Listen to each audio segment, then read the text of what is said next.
I don't know, did you ever see that conversation on the BBC News between it was some Chinese guy who worked for the Chinese government, and they were discussing about the electric vehicles between China and England. No, I didn't. didn't. You ever see it? It's really interesting, and I don't want to misquote it, but I think people can find it and send it to you. They were saying that China produces 90% of the electric vehicles, and the UK is concerned about that they produce too many electric vehicles, and that the UK wants to produce some more electric vehicles because they don't want China to have a complete hegemony over the future when we use EVs, etc.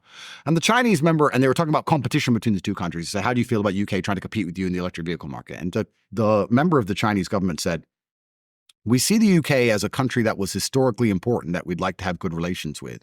But when it comes to population, when it comes to production capacity, when it comes to safety on the streets, when it comes to educational performance, when it comes to the ability to project force, the UK cannot compete with China in any regard. Correct.